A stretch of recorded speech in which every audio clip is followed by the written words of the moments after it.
That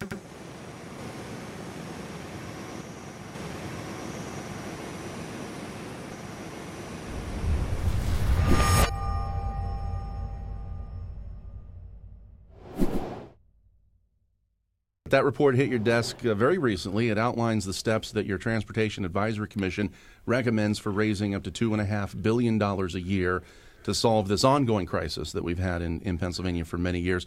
Matt, let's start with some of the highlights of that report. Well, as we've been talking about on this program and others, Brad, we have a $3.5 billion transportation funding gap right now in Pennsylvania. I read in the report they're projecting, if no action is taken, $7.2 billion by 2020. What this is, it's a 5-year blueprint. Like you said, $2.5 billion by year 5. The highlights of the funding package, indexing driver's license and vehicle fees to inflation, uncapping something called the oil franchise tax, which is the wholesale tax that oil companies pay. Its ceiling was set a long time ago. It's only about half of what the actual wholesale price of the gasoline currently is. Also additional fines and fees for traffic and license violations.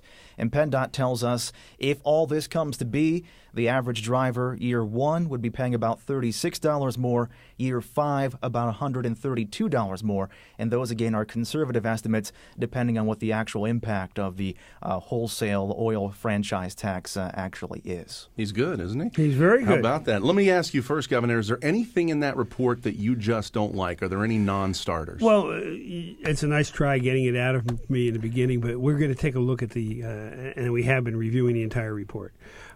And I think it's incumbent upon me to do exactly as I said in the opening here. Take a look at that report. I really want to measure it also with the Marcellus Shale report because there is some overlap. And then I want to take a look at other alternatives that are out there. And let me give you an example. Recently in the news, you have seen quite a bit on the privatization of the state store system. Depending on the amount of money that if we were to privatize it and be able to sell that, what do we do with that money? I think most people would agree that if that happens, we shouldn't put that money just in the general fund and spend it away. We need to invest it. Well, I've always thought, and I said this during the campaign, that one of the good places that we could put that is into a transportation trust fund where we could have that money, earn money in that trust fund, but also help supplement the money that we raise through the everyday gas and oil taxes that are out there, the fees and so forth. There are a lot of good aspects that I think in that report, one of which really brings out the fact that we haven't done anything for our roads in many, many years.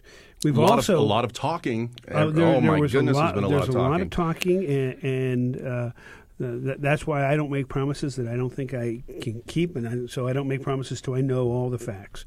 But also, right now, I have to watch very carefully what's going on in Washington. I think we all do. With the budget issue, what kind of money are we going to see coming down from Washington? So we're in kind of a state of flux right now because Washington is also in a state of flux. What about the increasing license and driver fees to inflation? I know you've taken a pledge not to raise taxes as governor. You've said that's the people of Pennsylvania. I guess does that count as a tax, or what? How do the fees? Well, we have in? A lot of people that argue fees are nothing more than taxes and so forth. I take a look at it. A fee is a fee. You don't have a right to drive a vehicle.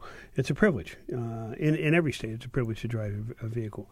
And so that was a recommendation. That's one that I'm certainly going to take a look at. I look at where we spend money as a society. You want to be able to drive, but at the same time, you also have your cable TV. And right now, I know cable TV. Just about everybody has cable TV. What's the bill for cable TV? Probably more for 1 month than it is to drive your car for a year, or in this report for 2 years. Which is more important to the average taxpayer? Same question for the oil franchise tax. Would uncapping it count as a tax increase? Well, I first take a look and say somebody in the legislature years ago decided to put an artificial cap on the market. And I don't believe in necessarily artificial caps. So will I take a look at that? Yes. I'm not going to give you my answer right now as to which way I'm going to recommend. This also is, though, being provided to the entire General Assembly to let them take a look at it. As we said, past commissions have taken a look at what the problem is. This is, I think, the first commission that's come up and said, here are some recommendations, if you want to do it, to take a look at how you fund fixing these roads. Particularly, and I can't stress enough, Washington supplies us a great deal of money for the roads right now. What's going to happen in Washington? Will we continue to see that money? The reauthorization of the various transportation bills have been held up now for quite a while. We have to take a look at that, too.